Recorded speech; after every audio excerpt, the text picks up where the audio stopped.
Oke, ketemu lagi di Ide Ruby. Kali ini kita akan membahas tentang kekhawatiran. Kekhawatiran itu respon, menurut saya ini ya, respon yang wajar dari sebuah kejadian kayak gitu. Nah, kita akan membagi kali ini kekhawatiran ini ke dalam kejadiannya apa, terus kemudian responnya seperti apa. Respon yang dimaksudkan ya khawatir atau tidak khawatir terhadap kejadian tersebut. Nah, saya ingin memberi contoh saja kejadiannya misalnya ketangkep polisi ya gitu ya. Saya mencoba menceritakan tentang satu kejadian yang sungguh-sungguh terjadi. Jadi di dekat saya ini ada jalan yang ada stopannya, jadi dilarang masuk gitu, dilarang melintas. Terus kemudian karena teman saya ini nekat gitu ya, jadi dia menerobos rambu-rambu itu, kemudian kena tilang. Nah, saya ingin mencoba untuk menjelaskan atau menggambarkan begitu ya, terhadap kejadian tersebut. Kejadiannya itu ditangkap polisi, karena bisa jadi dia lewat dan nggak ditangkap polisi, karena nggak ada polisi yang standby di situ, nggak ada polisi yang patroli. Atau memang dia menerobos, kemudian terjadilah dia ditangkap. Nah, terus kemudian itu kejadiannya. Nah, responnya bagaimana? Apakah dia waktu melintas itu khawatir atau udah tenang aja gitu ya? Karena biasanya lewat sini juga nggak ditangkap. Nah, saya ingin mencoba mengurai gitu ya, bagaimana sebenarnya respon kita khawatir atau tidak khawatir dan terhadap suatu kejadian. Saya rasa ini bisa mewakili setiap kejadian yang terjadi dalam kehidupan kita yang kita khawatirkan.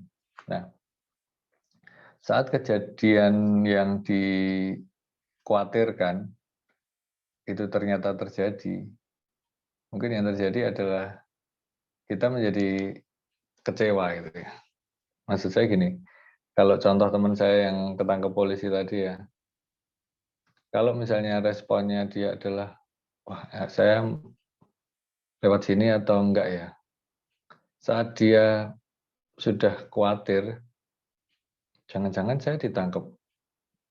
Nah, terus kemudian dia sudah khawatir, dia lewat pula, dan ternyata terjadi dia ditangkap, pasti yang ada di perasaannya adalah kecewa. Wah, tahu gitu aku tadi nggak lewat situ gitu ya. Atau mungkin kejadian yang lain misalnya apa namanya, takut putus cinta misalnya gitu ya. Wah, saya berrelasi dengan orang ini kira-kira langgeng nggak ya? Bisa sampai menikah nggak ya? Misalnya gitu ya. Tapi ternyata terjadi, putus gitu. Wah, bener kan? Saya dulu sudah mikir itu gitu. Akhirnya kecewa juga. Nah, itu respon dari kekhawatiran. Selanjutnya, misalnya kejadian itu ternyata tidak terjadi. Nah, kalau tidak terjadi, menurut saya kekhawatiran itu jadi sia-sia. Misalnya nih, yang tadi teman saya tadi lewat di jalan itu dan ternyata aman-aman saja, tidak ditangkap polisi. Ya, dia tadi sudah khawatir, terus ternyata jalan dan aman-aman saja. Menurut saya itu kesia-siaan, rasa khawatir yang sia-sia. Nah, bisa juga tadi kalau yang contohnya yang sudah berelasi, nanti gimana ya putus ya, nanti gimana ya kalau nggak terus ya, dan ternyata bisa lanjut sampai menikah gitu, dan ternyata ya sia-sia aja rasa khawatir itu. harusnya optimis, harusnya terus melangkah dengan yakin. Nah, sekarang responnya tidak khawatir. Saat kita sudah merespon tidak khawatir, udahlah pokoknya jalan aja. Dan itu terjadi, ya sudah, itu dihadapi. Artinya gini, kalau yang teman saya tadi mau lewat jalan situ, udah yakin aja. Udahlah, biasanya aku nggak apa-apa kok lewat sini. Dan dia lewat dan ternyata terjadi prit. Mohon maaf, Anda melanggar, ya sudah hadapi saja. Prosesnya dilakukan. Untuk teman satunya yang menjalin relasi gitu, terus kemudian akhirnya dia yakin aja menghadapi ini, udahlah ini yakin sampai di pernikahan gitu. Ternyata putus, ya sudah hadapi saja. Berarti ini belum jodohku gitu ya. Menurut saya itu yang terjadi pada pasangan yang tidak mengkhawatirkan bahwa nantinya putus, kejadian di depan sana dan ternyata baik-baik saja. Nah, ini sesuatu yang paling ujung ya. Kita nggak khawatir terhadap itu dan itu tidak terjadi. Jadi misalnya teman saya tadi nggak khawatir, udah yakin aja lewat situ dan ternyata juga nggak ada polisi, ya sudah aman. Walaupun dalam hal ini, kalau sampai terjadi kondisi yang ini lalu lintas ini ya itu kesalahan yang apa namanya tidak ketahuan aja ya. Jadi itu tidak perlu ditiru, bahkan jangan ditiru. Saya mendukung polisi yang menindak. Bahkan kalau ada yang lolos gitu tuh saya pengen rasanya nyatetin nomornya terus nanti dilaporkan. Oke, nah contoh yang satunya yang menjalani relasi. Udah dia tidak khawatir terhadap relasi itu dan kemudian memang tidak terjadi apa-apa sampai pada jenjang pernikahan, akhirnya hidup bahagia selama-lamanya ya memang begitu. Karena memang tidak ada apa-apa sebenarnya. Tidak ada yang perlu dikhawatirkan. Nah, kesimpulannya dalam kondisi ini kita memang punya dua hal ya yang tadi dibahas. Yang pertama tentang kejadiannya apa, terus kemudian yang berikutnya respon kita gimana. Khawatir atau tidak terhadap kejadian itu. Nah, permasalahannya adalah kita itu tidak bisa mengendalikan kejadiannya apa. Di depan sana nanti itu kita nggak bisa mengendalikan. Banyak sekali, bahkan hampir semua hal di depan sana itu kita tidak bisa mengendalikan. Sedangkan kekhawatiran itu ada dalam diri kita, dan menurut saya masih bisa dikendalikan. Walaupun respon awal, misalnya itu pasti akan terjadi kayak mendesir gitu ya.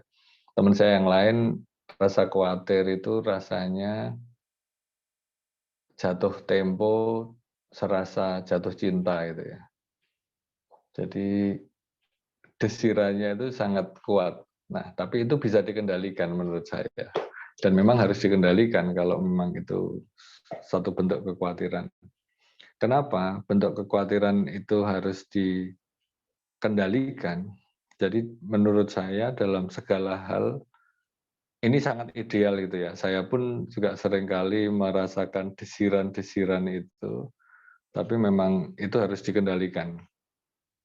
Entah dalam relasi, pekerjaan, finansial, dan lain sebagainya, itu pasti ada rasa-rasa gimana nanti kalau begini, gimana nanti kalau begitu. Dan menurut saya itu respon yang wajar, tapi kemudian harus dikendalikan. Oke, memang ada kondisi-kondisi itu, tapi jangan sampai membuat kita terjebak dalam kekhawatiran. Terlebih sekarang ini masih masa-masa new normal gitu ya, masuk new normal mungkin masih ada kekhawatiran terhadap kesehatan dan lain sebagainya. Kalau menurut saya memang, wah kesehatan saya bagaimana ya, saya bisa tertular ya. Di luar sana seperti apa? Nah, itu kekhawatirannya. Dan kejadiannya kita tidak bisa mengendalikan. Bisa saja memang kita tertular, tapi dalam kondisi itu mestinya ada hal yang bisa kita lakukan, yaitu dengan rajin berolahraga, terus kemudian juga menjaga diri, artinya protokol kesehatan dilakukan. Menurut saya itu tidak khawatir itu juga bukan berarti terus hanya ngawur dan sakarepmu gitu ya, semau gue gitu, tapi juga harus dalam pemikiran yang tepat gitu, sehingga dalam menghadapi setiap hal yang di depan sana itu kita ada dalam kendali diri kita. Karena kejadian di depan sana tidak ada yang tahu. Oke, saya rasa itu. Mari kita sama-sama menjaga diri kita, mengelola kekhawatiran kita. Kalau ada teman-teman yang punya pengalaman, karena katanya berdasarkan riset, 90% dari kekhawatiran itu tidak terjadi. Jadi kalau ada yang punya kekhawatiran dan ternyata tidak terjadi, bisa di-sharingkan. Atau sekarang sedang mempunyai kekhawatiran apa, bisa di-sharingkan. Nanti kita diskusikan. Terima kasih, itu dari saya. Ketemu lagi di ID Ruby, IDRP, ID Ruby Prasetyo. Semoga hidup kita nyaman, tidak khawatir, tetap jaga kesehatan.